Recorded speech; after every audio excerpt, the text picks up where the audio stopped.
Broadcasting live. It's America's longest running talk show on computers. It's Computer America, bringing you the biggest names in technology with guest interviews, new products, and your emails. Listen live at computeramerica.com on any device around the world. Email the show at live@computeramerica.com or find us on social media. Be sure to check out our website for contests, giveaways, show notes, live video stream, podcasts, and more. You're listening to Computer America.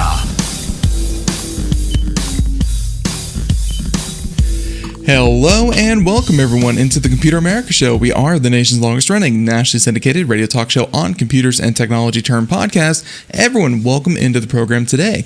I hope that you're ready for today's program because we have, well, Nathan Evans. And Nathan Evans is, of course, longtime contributor as well as friend of the show. He helps us with a lot of events. And he also helps us here the last Friday of every month. Luckily, his scheduling worked out with, I'm sure all the Black Friday shopping he has to do. But, he is here the last Friday of every month to, just kind of talk, of course, tech, but, kind of pop culture, games, movies, music, and, of course, a lot of the stories that may have happened this week and weeks prior. It's always a lot of fun hearing about what he and his very talented crew have going on over at Popzara.com. Check that out, and we'll have a link in the show notes to that. So with that being said, I think we could just, ComputerAmerica.com is where you'll find links to everything that we talk about, so you can sit back and relax. We got you covered. Also, be sure to check out social media links, articles, giveaways, topics, past shows, future shows, podcasts, all that and more, ComputerAmerica.com, the best place to find everything that we do. Now, with that being said, why don't we go ahead, just bring Nathan in and, have a very relaxing and nice Friday afternoon. So everyone, once again, Nathan Evans, he is managing editor of Popzara.com. And if you haven't heard about them, where have you been all of our lives? It's a great publication for everything and anything. And, him and his crew do a great job. Nathan, welcome back on to Computer America. How you doing? What's going on, Ben? Happy post-Thanksgiving, happy Black Friday, and whatever you have plans for Cyber Monday. There you go. Yeah, it's. I hope that you had a great Turkey Day, and I know that this is a very different one because last 2 years have been kind of obviously the loom of COVID over us. We get to travel again. We get to be I guess last year, but anyways, we get to travel. We get to be with family, and oh my God, did people travel? Wow. Well, we get to travel like the politicians were traveling during the pandemic. So they were just greasing the wheels for us to do the same. There you go. No, we're not stuffed like turkeys. We're free to roam. Well, I hope everyone out there is stuffed like turkey because a lot of good food to be had. But Nathan, why don't you go ahead and tell the nice folks who may be tuning in for the first time what it is you and your crew do over at Popzara. What it be like is, Popzara is a little Bazzara of a little everything. I mean, you said it best as, at least you didn't call us a magazine because that would make me very, very upset that we're not available in paper. Coming soon, though. I will say this, we've been updating the site a lot lately, and it's so minuscule and minor, but it's the most exciting changes. You don't see a lot of this stuff, but it's there. Like, there's a lot of interesting programming going on, and I'm very happy with it. And hopefully, and I've talked to you a little bit about this before. We're planning a very, very, very big change, like a very big change. It's going to happen very soon. We're in the testing phase. And if it happens, it's going to basically, dictate the future of our site. I will give you a hint what it is. Mm-hmm. It involves the words podcast. I know, which is strange because we already have a podcast. Yeah. But let's just say it involves more podcast. So very happy, very interesting. We're riding that bandwagon, even though we did it years ago. Yeah, and really a couple a couple of our topics today will be podcasts that you've already done, and you and your guys always go over games numbers and game reviews, book reviews, movies. Yeah, I know that you have a real love for not just new movies that are coming out, but also kind of the classics and how they relate to kind of modern movies. So always entertaining. So we're definitely going to talk about a couple of those. Sweet. No, I'm excited about it. And I guess this is, if you were a news broadcast, this is where you tease it, but make people listen to the end and then spring it on them. Ladies and gentlemen, if you stick around to the end, and we know that you will, so if you stick around to the end, we will be capping off with Movie Time. Yep, the Popzara podcast that is dedicated to movies. And I'll be honest with you, I have never heard of UHF, so you're going to tell me about that. But I will say, I think everyone heard about kind of the grassroots marketing that Weird, the Al Yankovic story, kind of how that went. And I always love the idea that Weird Al was a consultant, and I don't think he was directing, but he was definitely a consultant for the film. And he's like based on not true events. And it was Weird Al telling his own autobiography. And I always love the premise of that. So, ladies and gentlemen, at the end of the broadcast, we will be talking about that as well. Yes. Yeah, you have to wait. The good stuff comes, it comes cheap. Wait for the good stuff actually comes the entire time. Don't let him fool you. Now, we're going to start. Okay, the great stuff. Great stuff comes. There you go. Well, we're going to start with, I guess by definition, it has to be the good stuff because we have a couple of records set. And this is not just for PlayStation, but for Nintendo as well, which is almost surprising because, Nintendo has in the Pokemon franchise the most lucrative gaming franchise in the world. And they're breaking records. And then, of course, we're going to move on over to God of War. But let's start with Pokemon. And Nathan, just before the show, we were talking about how possibly there's a bit of a negativity bias going on in a lot of our culture. And I gotta say, I've seen a lot of negative posts about the most recent Pokemon, and it kind of made me realize when I took a step back that I think the audience that Pokemon was for 20 years ago is like they still have that audience. People are still paying attention, like, oh, Pokemon, I love Pokemon. But, now they're bitter, angry 30, 40, 50-year-olds, and, maybe Pokemon just isn't for them anymore. And that's okay because, hey, we have this article here from GamesIndustry.biz. Well, a little bit, I think what you're saying is true and a little bit not true, but I think it stands to reason there's another story behind these two stories. So the first story is, this is all great news for Sony and Nintendo. Because the two main, the dominant consoles of this generation are, of course, the Switch by Nintendo and Sony's PlayStation 5. Right. The PlayStation 5 isn't doing quite as well for various supply reasons, but people really want the console and they're willing to brave, online trolls and gas stations. By the way, don't do that. Get a legit. Microsoft, of course, has been I saw a picture on Reddit or something like that. That was. It was like the inside of an airport in like Honduras or something like that, and it was like buy a PlayStation 5, and they had PlayStation 5s just sitting there. They were only marked up to $1,700. So that's it. Yeah, I know, right? Right there in the airport. You're gonna feel like a still fool. Hard to get one. In like 6 months, you're gonna feel real dumb. But I'll say this: if you get one, we eventually got one for the site. I mean, all my editors have one, of course. We have the Xbox Series X as well. I'm not a big fan of the Series S. I'd say avoid it. It's Microsoft's Band-Aid and doesn't merit your attention. But the fact of the matter is that the reason they press so hard on console exclusives is because they help sell consoles. And I've never in my life seen two such great examples. This is amazing. So let's talk about Sony because they came out of the board first. Sony's new first-party game, God of War, Ragnarok, is the fastest selling Sony game of all time. And that's very different. That's very interesting because when they say sold as opposed to shipped, when you see a story that says shipped, that means they just shipped to stores. Doesn't mean anything. That means that they anticipate. Yeah. Yeah. So Sony's sold over 5.1 million copies. Now, here's the little rub, though. I wonder how many of these copies were on the PlayStation 5. This is an issue with Sony because, again, there's not many consoles. I think there's 25 million, which sounds like a lot, but it's really not for Sony. Nintendo, on the other hand, has over 100 million Switches, which is outstanding. It's insane. So virtually every first-party game from Sony is available on the PlayStation 4. And if I could say this, the game looks fantastic on PS4. Our friends over at Digital Foundry have a great comparison video, and it doesn't seem like you're really losing anything, which is kind of astonishing. I did see some of the side-by-sides, and the frame rate definitely dips during some of the more cinematic sequences. But as for the overall look of the game, you're right. I mean, you're going to get almost a very close look between the two. Yeah. Yeah, and to be fair, God of War, these new God of Wars, I should say, are not the Twitch games that like the old God of War was. They don't require a lot of, I don't know what you'd say for like blast processing. Quick time events. Yeah. Yeah, they're more solitary. They're more linear driven, and because of that, you can do a lot more of the hardware as opposed to like a game like Halo, which is we can get into that later.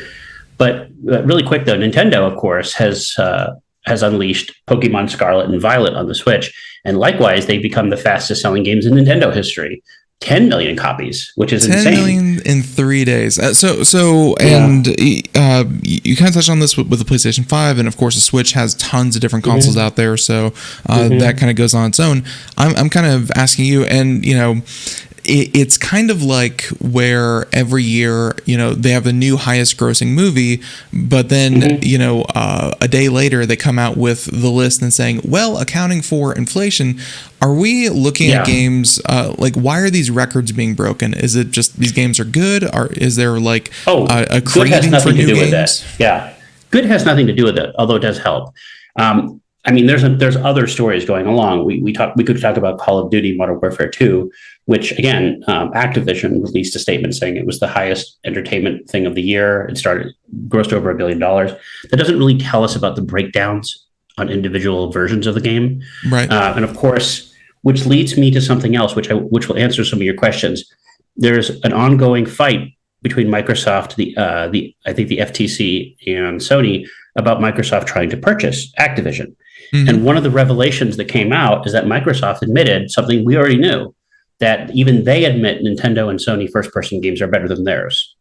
And this is important. This is very, very important, because you need games to sell consoles. You need games to sell hardware. And I have maintained this many times, even on this show, that Microsoft is getting people ready to transition to a more server-side software base, which is streaming. And you're starting to see this. I don't think Microsoft has had a single game this year for their consoles or for their things that was a AAA title. I don't think there's anything. It makes Halo, it difficult. but it was not a console exclusive. No, that was last year. Last year. Was it really? Yeah, and that has been a gigantic disappointment, just absurd. And, Halo as a service has not been going very well. No, it has not, and that is not a blight on Microsoft, because I think again they're after different fruit, whereas Microsoft and Sony and Nintendo are after a more traditional road. And you ask, does it mean the games are good? Why do they sell so well? It's a combination of a couple things. One, they're both legacy franchises. God of War is spectacularly well respected in the Sony community. Don't forget, God of War just came to PC. So Sony is starting to transition their games into the PC world. Just last week, you saw the new Spider-Man, Miles Morales, come. And I guarantee you, Ragnarok will be on there as well at some point, probably quicker than you think. But again, they're in the business of selling hardware.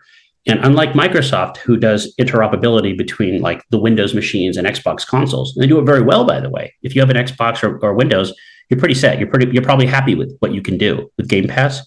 Right. Sony has been trying to do this, but they're in that nebulous zone between successful and non-successful, because you can't really compare them to Nintendo and what Nintendo does. Like the Switch, by all accounts, is inferior hardware, but they have, quite frankly, the best developer in the world developing games for them. They have Nintendo.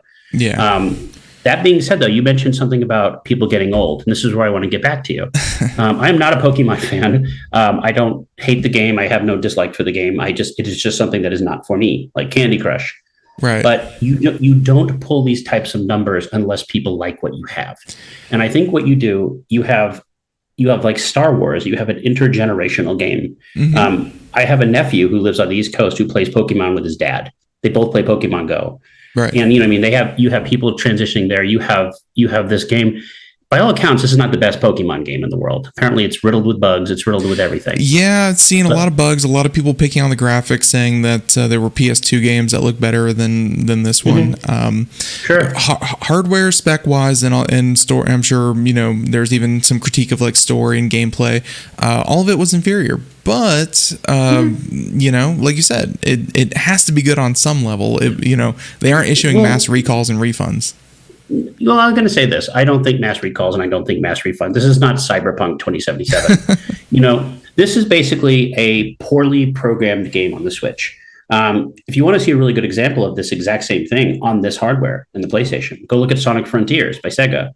you have a game that by all accounts is vastly inferior on the Switch. But if you look at the PlayStation version, it's got the same problems. So you have developers who don't know how to handle who do not know how to handle the hardware. You could say this for anything. And so it's strange, Ben, because you have the Switch hardware, which is old. You have the PlayStation hardware, which is new. But you have another example of, I think it's Sackboy, the game that just came out on the PC, which was a PlayStation 5 exclusive. It runs significantly worse on the PC, even though the PC that Digital Foundry tested that I saw is vastly superior than the PlayStation. Yeah. So it literally is apples and oranges. It's about how well the game could be programmed. And frankly, who develops Pokemon? Game Freak, or is it Pokemon Company? Yeah, I don't know. Yeah, Game Freak. Yeah, I mean, these are not bleeding edge hardware games. I mean, what they have to deliver is a very simple package. Which is kind of funny because, Pokemon was such, the originals were such an amazing game because they had to be on cartridges and, it was such limited memory, such limited, like they had to use essentially bubblegum and paper clips to hold the whole thing together. And, it was almost like a marvel of programming, in its own right in the beginning. Now it's, like you said, they have a captured audience, they have a style, and they just kind of slap it together. Well, check it out, though. You're actually more correct than you think. Like when Pokemon first appeared, was it 95, 96? Yeah. By that point, the Game Boy was already obsolete. Like it had been replaced by better hardware years ago. But like the Switch, I mean, Nintendo has always excelled at this. You find software that matches the hardware. And I'm not saying graphics are irrelevant. I'm not saying that. But they're not as relevant as you'd think. Because what it is, you have the biggest audience. You have the Switch audience. You have the right demographics. You have like unparalleled success with this brand coming in. And all the planets are aligned for this sort of thing to exist. Yeah. Like somebody once said, like, okay, the graphics aren't very great. I mean, honestly, my roommate has Pokemon Scarlet and she's been playing it nonstop. It is not the worst looking game you've ever seen. It is quite pretty in some places. But if you like the game, you don't care about the glitches. If you like it, you don't care about the slowdown. If you like it, you don't care about that. All you care about is how does it taste? And it tastes pretty good. And that's what it is. And I mean, we should be celebrating successes right now in the gaming industry. We should be celebrating successes in the movie industry. I mean, this game making money means there's going to be more. Yes. And whether you like that or not, it is what it is. It means people are making money. Their paychecks are being met. And that's a lot to ask because the tech industry is really slagging right now. So of course, and I think a good place that you get into that in even further detail with much smarter people than myself would be, of course, your state of gaming that you do over at Popzara. We'll have a link to that in the show notes. But you talk about the biggest names. The biggest games. I'm glad to see here that you do. What's that? Games and names. We do it all. We rhyme. Exactly. And I'm glad that you actually include the Dark Pictures anthology because, that series lately has been a lot of fun for me. And The Devil in Me was actually a lot of fun. So I'm glad that you had some discussion with that. I'll say this, with no spoilers. This episode I'm a little proud of because there's just so much that we talk about that basically if you're looking for last minute gifts, this is essentially like a buyer's guide. And of course, we can't get everything, but there's a lot. And, Corey and I, we try to be optimistic about things. I mean, Corey is on, Corey Gallagher, my co-host, he's on record as liking things that people don't normally like broken things. Like, the gaming industry has been riddled with games that have come out of the oven undercooked that have managed to taste good. And so anything's possible with a little bit of spit and polish. But right now, regardless what platform you have, except Stadia, there's something to play. There's something to play out there, and there's a lot of stuff to play. And so you're not going to want for anything. Perfect. If you look. Yeah, and I think that's a good way to kind of wrap up our game segment. And normally that would be a lot bigger, but like I said, you cover it in depth, so I'm kind of okay with kind of skipping over that and moving on to. There is one note. Go for it. Well, no, you just passed it on the front page on Popzara. So we have a review for the Sega Genesis Mini 2. I hate to inform you, you're not getting that because they only made so many and it's sold out. So unless you want to brave those gas stations, too bad. I think we had the creator of some of the like the old NES and a couple of the other ones. Who made this? It was Sega Sega made it in Japan, but Amazon released it in the United States. Okay, so we did not have it was someone else that made some of these old consoles, but I always like the idea that they're little consoles, they're kind of updated, plug them in, and they're emulators, so they have all the different games preloaded onto it. A fun way to kind of go back in time. So M2, I think, is the developer behind them, like most of them, but it's a pretty good one. Not as good as the first one. Got some interesting stuff, but like all collections. I will say this, though, before we head out. If you like gaming collections in history, well, we didn't really mention it except on the podcast. Check out Atari 50th Anniversary Collection. Like, you'd never think. It's not really a game. It's more like a showpiece, like an encyclopedia with the games. Its presentation about presenting the history of Atari, both interactively or not, is the best presentation I've ever seen, ever, on anything. The Atari 50th, the anniversary celebration. Looks like, it is a celebration, and it's for better or for worse, the history of Atari. But the games themselves are kind of like a throwaway. But if you're into the history of gaming, you will not find a better product than the Atari 50th celebration. There you go. Okay, and with that, let's go ahead and jump over to some of our news about companies. And these are things that we might have mentioned throughout the week, but I wanted to bring them up with you because I thought they'd be fun.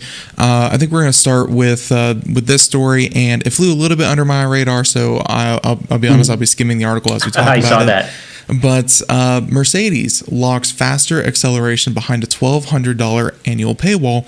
And this shouldn't come as a surprise to anyone because Tesla was one of the first ones to limit battery range and limit hardware behind a behind a subscription or a fee that you could pay at a later date once you drive off.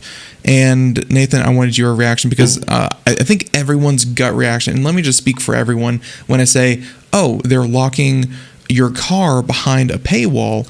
Everyone immediately gut checks and goes, that's wrong. That is not supposed to happen. So I wanted, What was the company that did the heated seats behind a paywall? BMW. Was it Mercedes? BMW. That was BMW.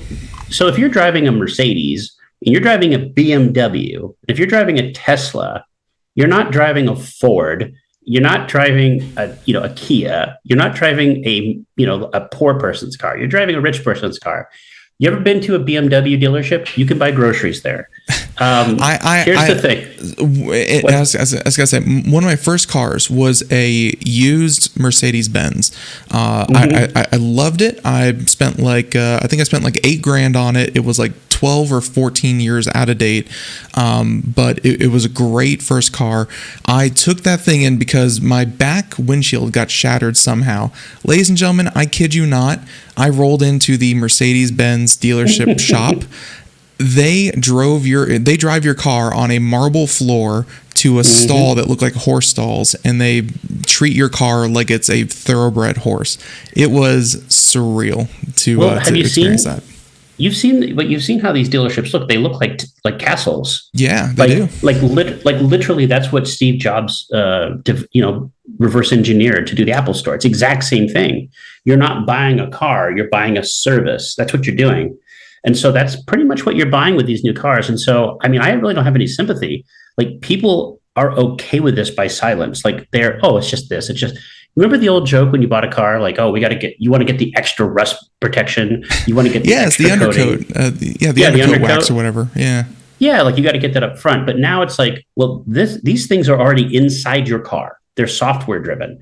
We are going to unlock them. That is no different than when you played Elder Scrolls on your Xbox and you had to pay to unlock a horse that was already on the disc. See, you talk about the Pokemon people growing up bitter. This is the successful gamers growing up rich.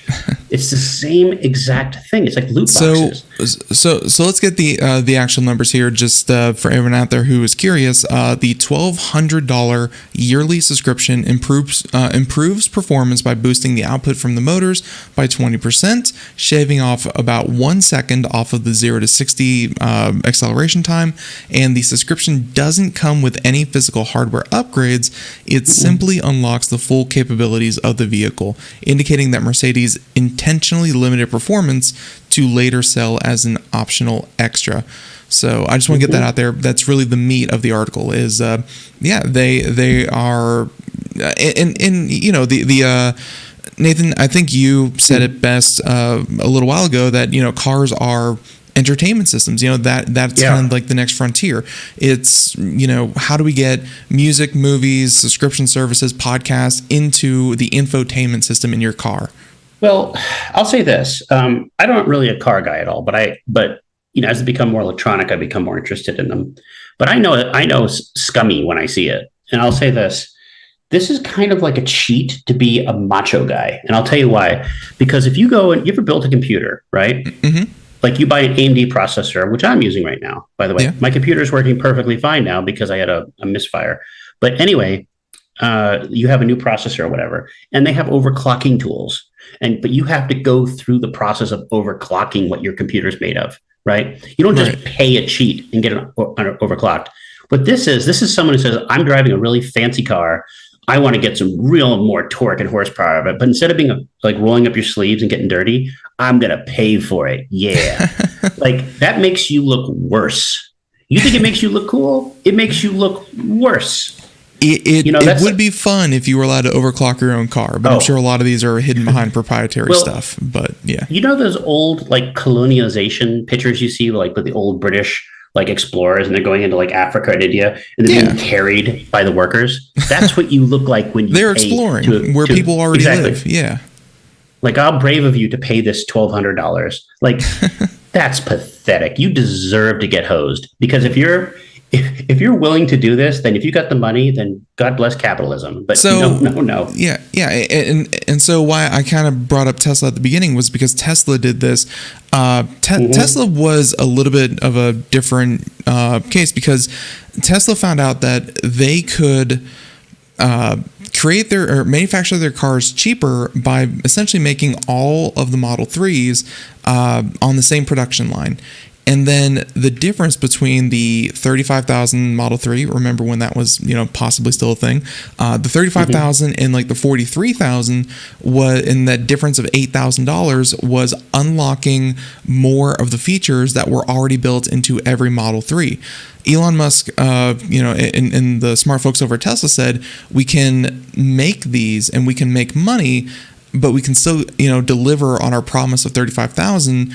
But we have to go for the upsell.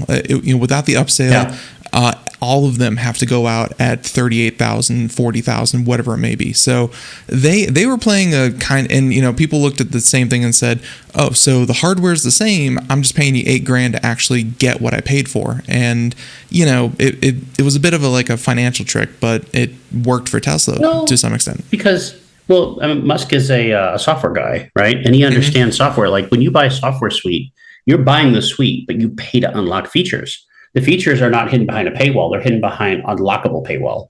And that's why you have bootleggers that usually try to unearth them. But again, I don't really feel sorry for people who allow their hardware to be dictated by software unlocks when they're willing to pay that much. Yeah. And if they want to pay, that's fine. I find it a little scummy. I do. But I'm not the audience expecting, for this. And really the end result of this is the car companies are going to try as long as they can.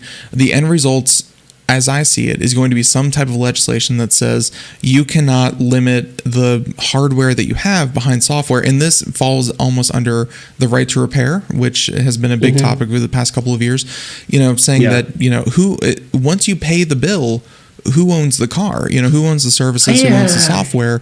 And that's a conversation still going on in so many ways. I don't know how it will end, but I wouldn't be against necessarily that if there's some sort of transactional benefit aside from unlocking features, like a better warranty or maybe more navigation features or something. But the idea that we're going heated seats and engine output, that's weird. If you're going to charge me a subscription, then I will buy a fanny pack and put one of those toasty warmers in it. But you know what though? Again, this is first world problems. This isn't even 100%. First world. This is beyond first world problems. This is the rich. And so speaking of the rich, speaking of the rich, who I always assumed operated with a different rule set, I was actually very surprised with our next story. And this was Theranos founder. This happened about a week ago. Theranos founder Elizabeth Holmes. We've covered her her company and everything that happened with Theranos here on the show. So it was nice to get some closure where she actually received 11 years in prison. I think federal agents asked for 15 years. Her lawyers recommended leniency and getting house arrest. Nathan, 11 years in prison. It's surprising. There's some gender politics that I think that are built into any time you have sentencing. I think she tried to use that as well. She's a master manipulator. Like you like Elizabeth. You like Elizabeth. What's her last name again? I can't pronounce it. Holmes. You like her or not? She's an interesting product of research. Like you can go into deep. I didn't watch the Halo show, the Hulu show. Yeah. But I mean, I've seen enough about her that she is a master manipulator. She's very, very talented. She mimics things. She mimics Steve Jobs. She would practice her vocal intonations. And when she went into this phrase, I believe she probably got pregnant on purpose to impact the decision. A lot of people, and people claim twice. Yeah, for sure. Absolutely. But that being said, she's a crook. And I also think we can't just point our fingers necessarily and laugh at her and say, "Oh my God, she took advantage." She took advantage of the naivete that is deeply entrenched within the tech community and the venture capitalist community. You've been to CES. I've been to CES much. We've both been there many times. That place is swimming with venture capitalists looking to take advantage. Yeah. And the truth of the matter is, she created this perfect nexus of a product that didn't really exist with a presentation that it did. And it's like, I'll tell you what, Elizabeth Holmes is the Milli Vanilli of the tech world.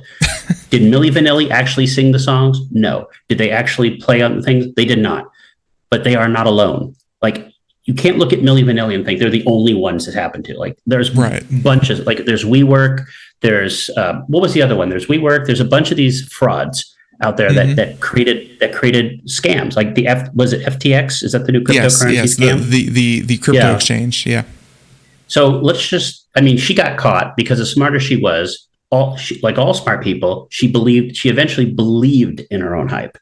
But if you're part of the tech community, your job isn't just to buy the BS that these people serve you on a platter. You have to do some research. You have to say, can I look at your data? Can I look at this? Can I see something? But they all fell for it. They put her on magazine covers. They called her the next Steve Jobs. And I think that's where it comes down to, is that we're so desperate to have another icon. We need a Musk or a Jobs or a Gates or something in the tech industry that they're willing to put this charlatan on because she wore the turtlenecks and she had the autism eyes. She had all these features that we really like. Yeah. You know what I'm talking about. Like, oh wow, she's assembled, like she's built in a lab. But she was custom made. She was a custom model. Yeah, she was custom made to really kind of sell this idea of technology solving a previously unsolvable problem, and here is the brains behind this idea. And I think that a lot of the academics were like, that's impossible, and she said, nope, we can do it, and she sold that lie for $9 billion.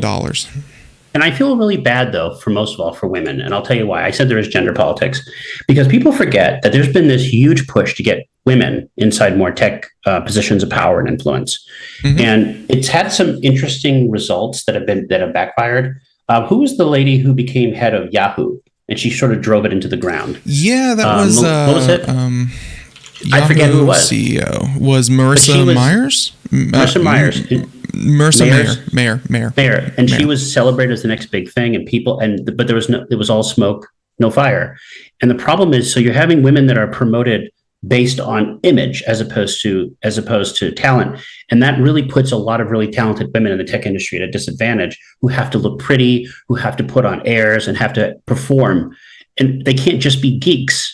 And there are plenty of women out there that are really good at this. See, and this is the double-edged sword where a couple of names immediately jumped to my brain, and I'm like, I can't say that because that's calling them ugly, and just kind of. Well, no. I mean, have you seen tech guys? It's not a bunch of Romeos. Elon Musk really cleaned up his image from where he was 20 years ago. If you look at his founding images. $40 billion. Yeah. He I think that a lot of these icons and a lot of these moguls, they do actually take some pride in their appearance. But being a doughy white guy is definitely not as not as kind of as much of like a turnoff for investors. Yeah, it isn't. But like I said, women do have to work harder at this. They really do, and it's pretty reprehensible that's the case. And I'm not trying to like be woke about it, but it's a fact. But again, this is where Elizabeth Holmes understood it very, very well. And she crafted an identity that was exactly what they wanted her to be like. And then on top of that, again, getting the 11 years in prison, which is what surprised me, because so many times we hear about these, these stories, and it's like they get, some community service, they have to pay a big old fine, they get house arrest for like 9 months, and they're forbidden from running a company for like 5 years. Like that's really all they usually get. And some of the other higher ups in Theranos, their trials are not over yet. There's trials that are happening in December for her husband that was running Theranos with her. So to actually see a company kind of go down like this, Nathan, that I guess is what more surprised me. Not really, though, to me, because I think what's happening is more and more you're starting to see the courts become sort of the last bastions of justice, and they're more likely to issue these large sentencing. You saw with Alex Jones a couple of weeks ago, he has to pay like 1.5 billion. Yeah, good luck. That's not going to happen.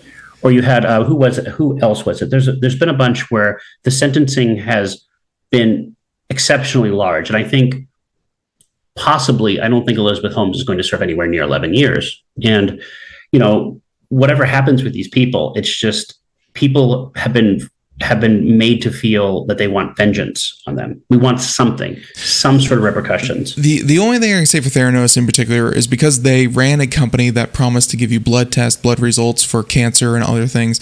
There was actual harm, which is why one of the reasons I think she got 11 years was that you can directly point to you caused this person to not seek the medical treatment, and they suffered for that. So, well, I'll say this. Like I said, I haven't seen the series on Hulu. I wanted to. I've heard it's actually not bad. Neither, but yeah.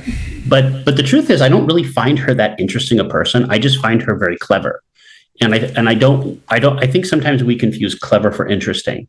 It's almost like Enron, and like I don't think anyone really finds Enron that interesting. But it's like, accounting, who cares? But really, the fallout from it is something that we'll all remember. When it comes to that. And final thoughts. Again, I'll start where I began. Stop where I began. Is that we kind of feel stupid for playing along, and I think we kind of want revenge on that too. Like I'm not trying to say you and I were dumb, but like the press industry as a whole fell for her BS.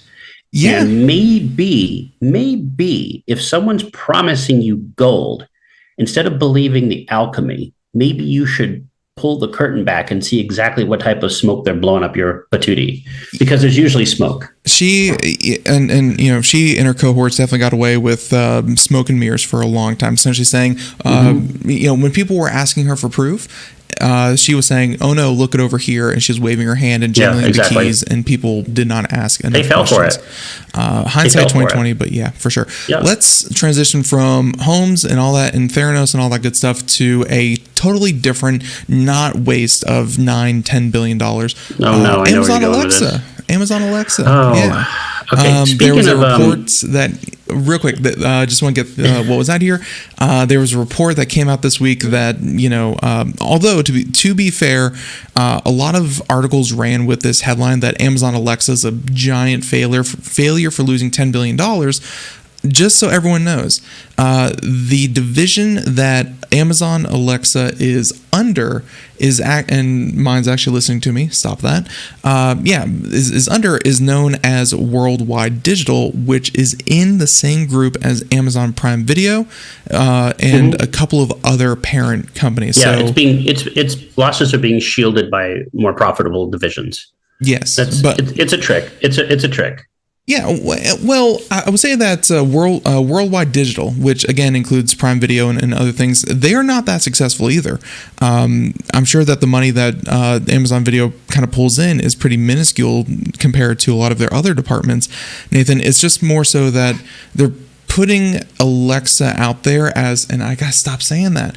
They're putting the digital assistant out there as kind of like the poster child, but it's more like the entertainment and digital services division of Amazon is not doing well, and really not doing well. This is good for Amazon in a way because it takes the focus of the failure that was the Lord of the Rings investment. Yeah. By the way, did you hear? I think Lord of the Rings, the franchise, was actually just purchased by Embracer Group. Actually, September. There, and from what I can understand, there's this rush by the estate of Tolkien to sell the rights to the franchise as fast as they can for the highest bidder, because I think in like 5 or 6 or 3 or 5 years, it falls into the public domain. So they're trying to cash in as quickly as they can. Well, it'll be like Star Wars. Eventually, it won't be worth anything because they've diluted the brand so far. It's not homeopathy. Homeopathy has no value as a medicine. Neither will Star Wars or Lord of the Rings. But the fact of the matter is... And by the way, as of 2022, the works published before 1927 are in the public domain. The Hobbit was published in 1937. So January 1st, 2033, Tolkien and most of Tolkien's popular stuff will be in the public domain. It won't matter, will it? Because again, it'll be like Disney with Pinocchio and Disney with Cinderella.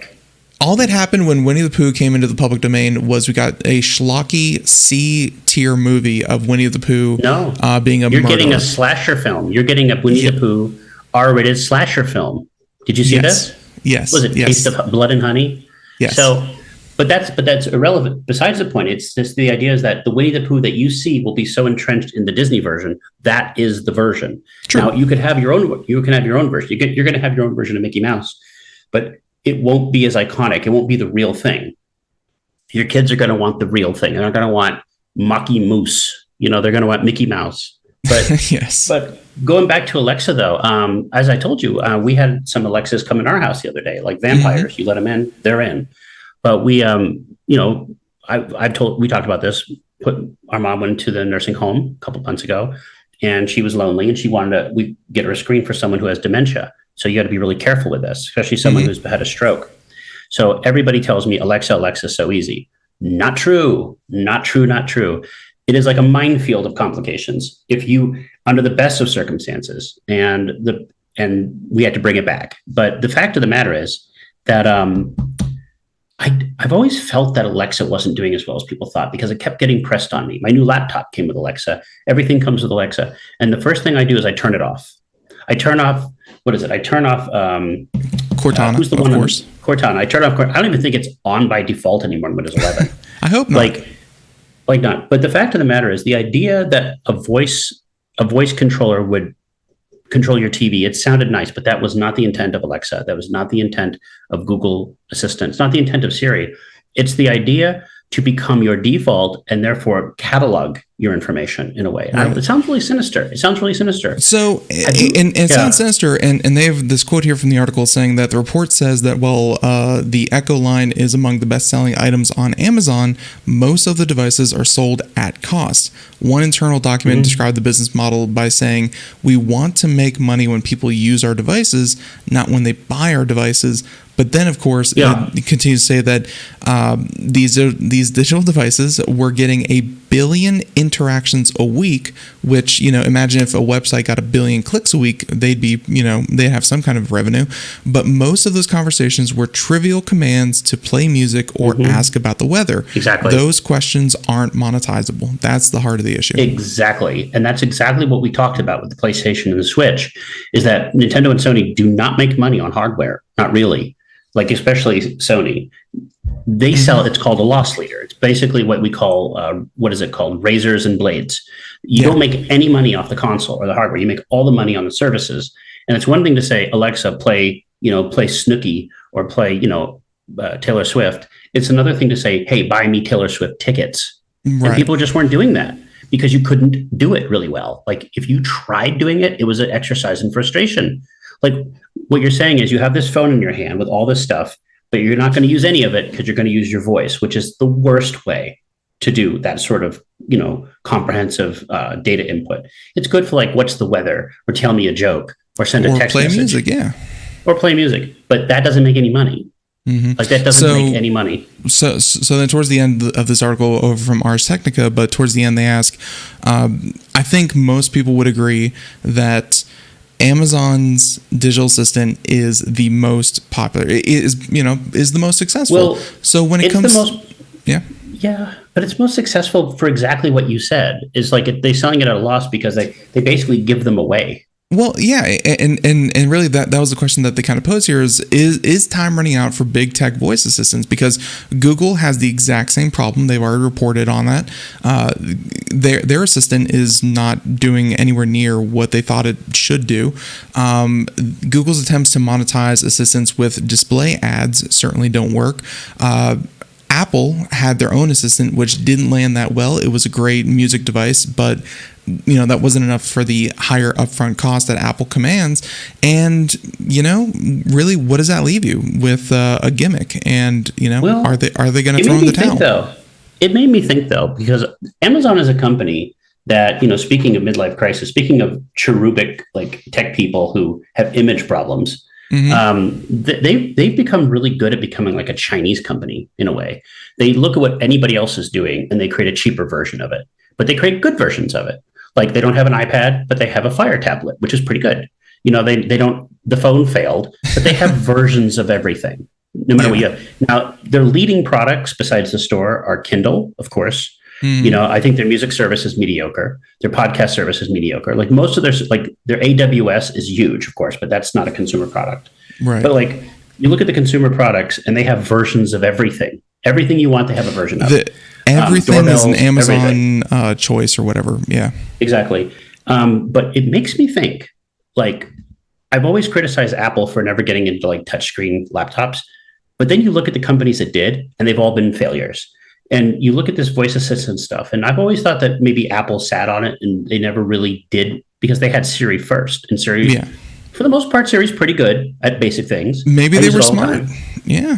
Yeah, maybe they saw the numbers and said, we can't do this. Because if you think about it, Amazon doesn't have that operating system like Apple does. So the fact that Apple's competitive at all, I very clearly remember bagging on Apple, saying that, man, they blew that lead. Just like you were saying with Siri, they were the first, they were the pioneers. Man, did Amazon pass them up. But maybe they saw no traction. Yeah, but now when they look at this, they go, just the use case, there's not much room on kind of like the back end for services and selling, which Apple does amazingly with apps in the App Store and, kind of taking their 30% cut or whatever it is nowadays.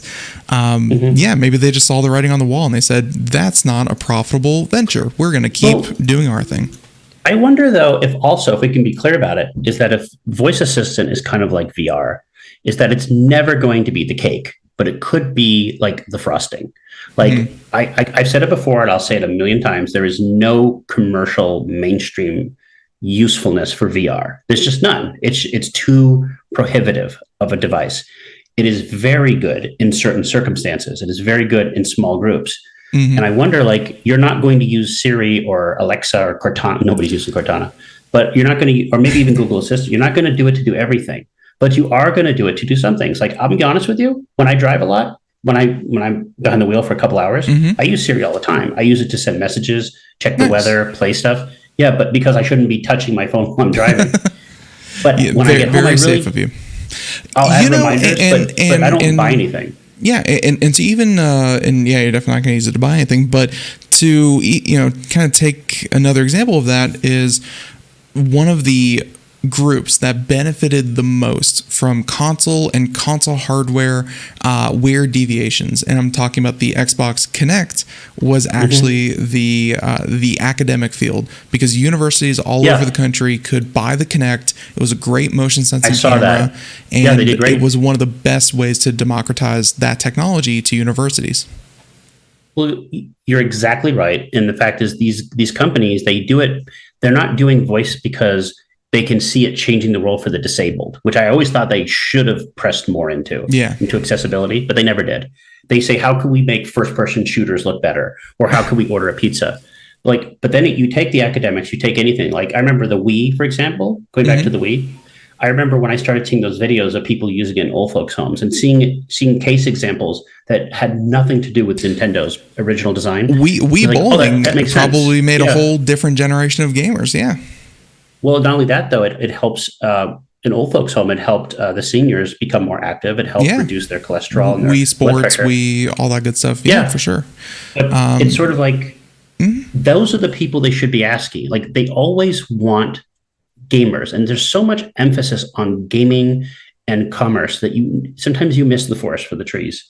And I think whatever we want to call it, Alexa, Siri, whatever, I think that type of interaction is always going to be around going forward. I think we're going backwards with it, but it needs to be tempered down, and maybe we can make it a better alternative, but not a replacement. There you go. Not happening. So that's a good way to kind of transition over to our next story. We're going to skip over the Taylor Swift and that whole thing because I do want to talk about that, but I want the hearings with Ticketmaster to, kind of go wherever they're going to go, because I think a lot of people have a lot of pain when it comes to Ticketmaster and the fees and the rates. And I've heard a lot of conspiracy theories about Ticketmaster being the front guy for being, greedy bands who just want Ticketmaster to be the devil so they can upcharge their whatever. We need to see Ticketmaster and that whole story progress a little bit further before I feel comfortable, kind of talking about it. So, well, I agree with you. I want to see the revelations, but we talked about PlayStation and Microsoft, the FTC about trying to block the acquisition of Activision because they might create that. I mean, I'm against minorities. I'm against majority stakeholders. I'm against monopolies. However, I will say one thing though. Sometimes I think we can confuse a monopoly for a company that just does it better. So I don't know yet. Like you said, like Ticketmaster might be a better service than others. And they're certainly not buying tickets with Alexa. So or they might just be the bigger company doing it, kind of out competing everyone else. Not that they're doing it better, they're just being much more aggressive. So we're going to wait for that one, probably another month or two, and we'll get some good stories about that. I wanted to kind of do this, and then we'll wrap up with movie time. But Elon Musk, and like you said, I've noticed it too. Goodness. There's a lot of Elon Musk stories out there because he is still the richest person in the world, and that commands a certain level of attention. And a lot of that attention has turned to scrutiny ever since, of course, stock. Nathan, he was a darling when his stock prices were going exponential. Now he is almost a pariah now that his stock prices are going down. And, there's been a lot of negative press coverage over his acquisition of Twitter. So you noticed it, I noticed it. We wanted to cover a story that, really isn't negative or positive. It was just more like Twitter stepping up to do the thing that they should have been doing for a long time, and Elon Musk spearheading it, saying that this will be our main priority. So what drew you to this topic of Elon Musk and the issue of child sexual exploitation on the Twitter platform? I will say this, on this show, I've voiced my displeasure with Elon Musk years ago. I told you I thought he was a bit of a charlatan and a bit of a Wismo, and I couldn't get anybody to agree with me at the time because the problem we have goes back exactly to the Theranos thing, is that if you can be a reckless, horrible person, but as long as you say the right buzzwords, open sesame, then you're okay. And I won't investigate you, and I won't ask where what's behind the curtain. And I'm not trying to say that Musk was ever like that per se, but he was always kind of a charlatan in the way he sold products. But he was successful at it, and to his credit. And he does things that I like, and he does things I don't like. The acquisition of Twitter is something that I like very much.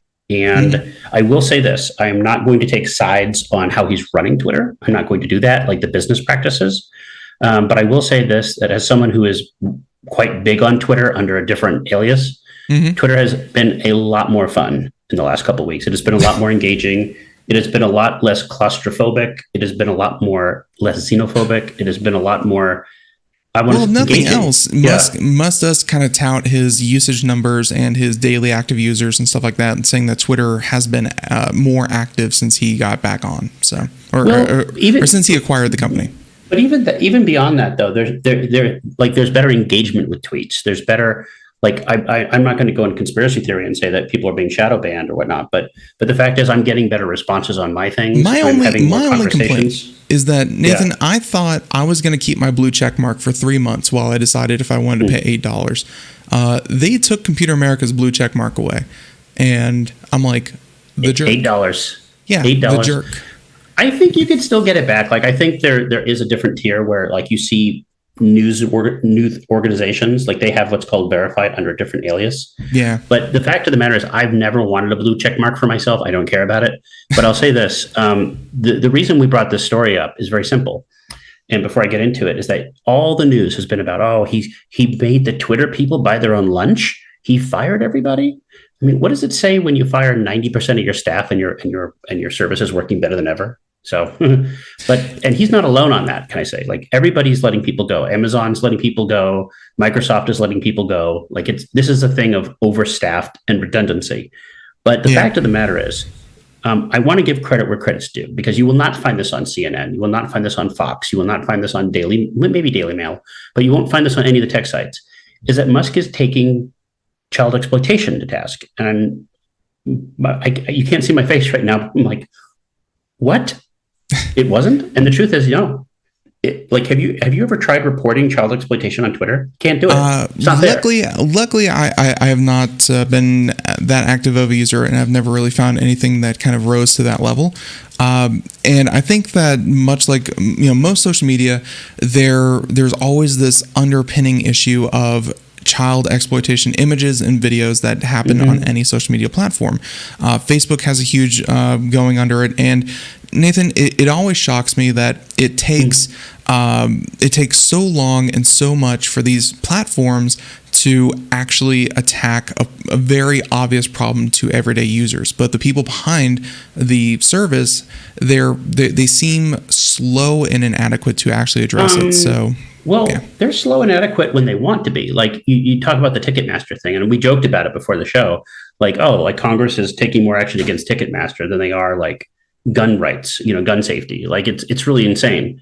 But when it comes to like this very specific thing, Twitter has been on blast for like 6-7 years about this. And there have been numerous cases where people have admitted to profiting and, trafficking, child pornography and everything on the platform. Yeah. And I will say this, I've come across it, and I've tried my best to report it. But if you go through the process, I can sooner report hate crimes, misgendering, I can report bullying, but I could not report child pornography.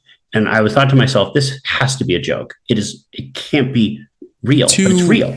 To give kind of like an additional example, Twitch in the past couple of months took on online gambling, kind of gambling to their audiences, which they could say, 18 plus and hashtag ad all they want, but they were essentially, peddling gambling to kids. And just to give an example of how a service, and I don't work for Twitch, but I can clearly say that they banned gambling off of their site. I pulled up their categories, which anyone can go to even right now. You can see all the different video games here. And then if you go down here, Virtual Casino, which looks like a PlayStation 1 game. You can see it here just between Call of Duty Modern Warfare and World of Tanks. You click on that and you have, all these 3,000, 2,000, 1,000, all these different sites literally gambling and sometimes playing videos of Drake gambling on sites, promoting gambling sites. Like, I just pulled this up in like 2 seconds. Like, when you know where to look, and I'm sure Twitter and Facebook for other material is just as easy, and it should be as obvious to shut it down. But Ben, if you played a Prince song, you'd be banned. Like, they can do this. They can do this. And you start to see these other things. Like, there was that other thing we talked about. What was the brand from Europe? Balenciaga or whatever. Balenciaga, yes. Yeah, it's like, oh, we didn't mean to do this. Yes, you did. Yes, you did. And you have people calling on it. But literally, I'm going to tell you something that's going to sound really disturbing. But you had people who would criticize this, who were being banned from Twitter. And that never got enough attention. Like, for example, there was a word groomer that was being misappropriated by like right-wing people. But when you literally have examples of this happening, and they were being banned and they were being shut down and voices de-amplified, like, Twitter was a wretched cesspool. And what Musk has been doing, to his credit, has been revealing this. And he's been very open about this. He's been showing videos. He's been taking people step by step. And and all he's doing is being criticized because, he's letting the hate people back on. I just wish one of these keyboard warriors who gave a damn would just say something about this. And they haven't said anything because they're too busy with their heads up their own butts to give credit where credit's due. I will say that one effort that was kind of shot back in their faces, and probably rightfully so, was Apple. If you remember, we covered that a couple of months ago, where Apple wanted to use an onboard AI algorithm, whatever mumbo jumbo they were pushing, and scan every photo in people's libraries for potential child sexual exploitation material and stuff like that. And people were very, very quick to call them out, and rightfully so, for privacy concerns and things like that. I think, Nathan, companies are taking this seriously, but the squeaky wheel gets the grease. Specifically, though, I'm talking about like the Twitterati, the people that would criticize, but they would deleverage that. Like you mentioned Apple, right? Mm-hmm. So do me a favor, go to Twitter Apple right now. Go to Apple's Twitter. Okay. Look what you see. Watch what you see when you go there. Twitter, Apple. Yeah. I'm sorry. I actually typed Fritter Apple. Look what you see. iPads. You see nothing. They deleted all their account. Oh, I checked that out. Did. 0 following. 9. Yeah, you're right. Because Musk called them out. And so they decided to have a temper tantrum and removed everything. Like, these companies are so brave, aren't they? They're so brave. They're so brave. Look at them. Look at the stand they're making. And I thought to myself, like, isn't it strange how everything was perfectly fine until the person that we don't like does something? And that's what the problem is with these people. They don't want to change anything. They want status quo where they can become the arbiters of what you say and what you hear. And look, if I don't like what you have to say, I'm not going to listen to you. No one is making me listen to you. I'm going to mute you, or I'm just going to get off the service. But they don't want me to have that option. They don't want you to have that option. And as much as I don't like Elon Musk for a lot of things, I have to give him credit where credit is due regarding the child exploitation. That is a big thing for me. That is a really big thing. And I'm going to tell you right now is that anybody out there criticizing lunches and all that, just give a little props, just a little bit. Hate him tomorrow. Hate him tomorrow. Yeah, so the fact that he's definitely taking this seriously is good. Reading the article a bit, it said that Insider found that, and this is Business Insider, found that Twitter had removed most of the content using these hashtags. But of course, and this is the problem that I think Twitter 9 months ago, Twitter 3 years ago, Twitter will forever have a problem with, is that Nathan, that they remove the hashtags and they point to like 3 different ones, I think, in this reporting that were used to spread this material, but they're still, insider reporters were still able to find other hashtags that were circulating that material even today. So the hashtags are going to change, right? But the idea is that, like, the fact that you and I now have a method of reporting it, like, it shouldn't have taken this long. It should not. It should not.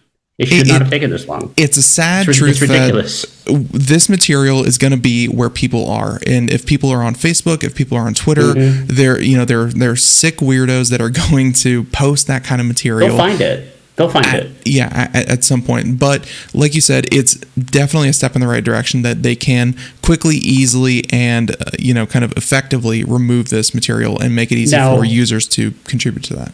Now, I will end with this. I'm not trying to say that Twitter is a much better service under Musk. I'm not saying that. I'm saying it's more interesting service. Now, whether that leads to chaos again, whether that not leads, I don't know. But all I'm doing is giving a counterpoint to the completely biased reports that I've seen before. And I'm not, again, I call it as I sees it. I don't have any skin in this game. It's fair enough. But it's a step in the right direction. Right. And it is a Friday, so I always do like to, kind of be uplifting on Fridays. And I think we're going to move on from Elon Musk and that weird creepy eyeball picture they got going on, and we're going to end with something weird. That, ladies and gentlemen, maybe some homework, something you can do at home. Movie Time. Yes, the podcast that you do with your crew over there, Nathan, talking about movies of today and yesterday, and let's talk about the latest Movie Time podcast you did. I wish I could say it with a like Movie Time, but no, it's Movie Time. It's Movie Time, but no, Movie Time. We had a bunch of Movie Times last October for Halloween. We had a lot of fun with that. It's a really good series of episodes for us. Mm-hmm. My co-host is usually Ethan Brem, who's a fantastic writer. I recommend you read his reviews. But I will say that no, we had a lot of fun with this. We were debating on whether to do this, like when we were going to do this, but we finally did it.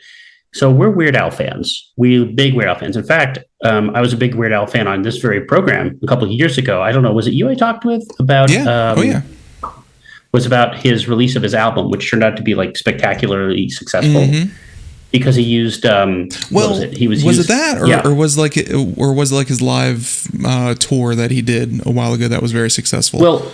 What happened was he had his first #1 album ever, and he had like a top. And what happened was he had made videos on YouTube for every song. I remember that. And it worked out for him. And I think he like released a new video like every week to kind of build up hype, and it worked out really well for him. By the way, press refresh on your site real quick because I had to make a stealth edit while we were talking. Sure, that's what I do. I never stop editing. Can't stop, won't stop. Sure. Okay, look at that. Now there's a link there. See that? Look at that paragraph with that weird Al Yankovic story. Yes. Yeah. Woo. So, long story short, you said you had never heard of the movie UHF, which is sad. A little bit before my time. I apologize. He's timeless. You've heard of Citizen Kane. That was before your father's time. I've never seen Citizen Kane. Well, that's get to watch it. No, UHF came out. UHF was a really, really anticipated comedy. Like, I don't want to say anthology, but it was a really fun comedy that was supposed to be a big hit in 1989. Turns out there were much bigger movies that year.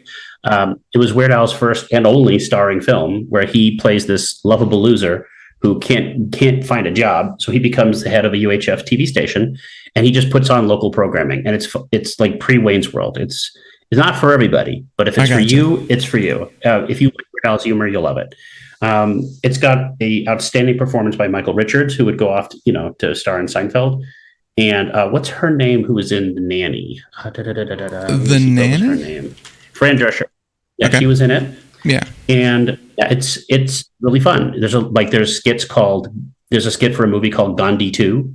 There's Conan the Librarian. There's commercials for so kind of that Mel Brooks, kind of wit, Spaceballs and Spaceballs 2, and actually much closer to like The Naked Gun. If you've ever seen Naked Gun, they share the producer. Like the producer is the same. That explains. In fact, if you've ever seen the Naked Gun movies, Weird Al is in all three of them. Like he plays like himself. But no, I mean that movie was forgotten for a while. Then it was released on DVD and it became a huge cult hit. It is what it is. It's a lot of fun. It's got a lot of connections to movie stuff, but the reason we did it is pure SEO because there's a new Weird Al movie out. There's Weird, the Al Yankovic story, which just came on Roku for free. You can watch it for free. You don't even need a subscription. Good ads. But it stars Daniel Radcliffe, aka Harry Potter, and as Weird Al. And have you seen it? Have you seen the commercial for it? I've seen the commercials and they make no sense, but I think that was by design. Yeah. So to answer your question, Weird Al is in the movie. He plays one of the record producers, and he's very funny. But no, it's a completely bogus version of his life story. So it's a parody of the musical biopics, and it goes off the rail. He defeats drug dealers. He has a relationship with Madonna. He gets assassinated. It turns out. Did you know that Weird Al was the creator of Eat It, and Michael Jackson ripped him off? Really? Yeah, didn't know that. Huh? Watch the movie. No, I didn't know that. I thought he made parodies of pretty much everything. No, he wanted to go straight. No, it's in the movie. The movie wouldn't lie. Oh yeah. Oh, I understand that. now. I gotcha. Yes, the completely not true story of true in quotes. It's like It's like when a movie says based on the true story. Like that doesn't mean anything. That means just based on. Doesn't mean it is a true story. Like someone had the same name, so based. Yeah, exactly. Or I'm gonna base my movie on your life, but in my version, you're going to go to Mars. But what's really fun though is there's a great scene and Rainn Wilson plays Dr. Demento, the protege, and he's fantastic. This is the best thing he's ever done since Super 8. But I was and by the way, just to kind of give a shout out to the Roku channel. I mean, again, there's never been something that's been more of like I will never see that in my life as like the Roku channel. It is surprising that they were able to build this much hype. Yeah. Yeah. Well, and if you think about it, they're actually sneaking their way into the tech world. Like they're going to start doing doorbells. They're going to start doing security cameras. Go figure. Go Roku, right? I mean, Netflix sounded stupid until they made good stuff. But Netflix this movie would not exist. Yeah, the DVDs and then the streaming service, Netflix, and now they're trying to do gaming, but still, ladies and gentlemen, I highly encourage you to go check that out. And of course, by the way, just reading the just the text, I was like, Ethan and Nate's take a deep dive into all things. I thought it was going to say AI, but it's AL, and including 80s heyday, 90s, 2000. I was like, they had AI in the 80s? Oh my god. They did, but here's the thing, though. That's the power of alliteration. If you can make these rhymey-timey words that have nothing to do with rhymes, but you say all things Al, right? And then you can you just go into, you try to have fun with it. So, but no, it's like if you've ever listened to Weird Al, I want to Ethan and I talk about our favorite songs, and there's plenty. But if it's always just Amish Paradise. Yeah, of course. Everything. Oh, so in the movie, it turns out it was Al's abusive father who beat up his accordion salesman. He calls the accordion the devil's squeeze box because it's corrupting his son. And so it turns out his father's a secret accordion player who actually wrote Amish Paradise back in the 60s. And there's a scene where they actually poke fun at Coolio. By the way, R.I.P. Coolio.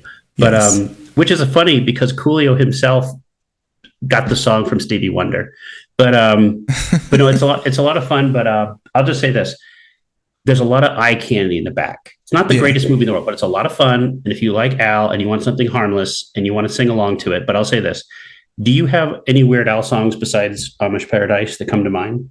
I'm Fat is always a good one. Mm-hmm. Let's see. There's a whole thing he did about the Star Wars and by this Anakin guy, blah blah blah.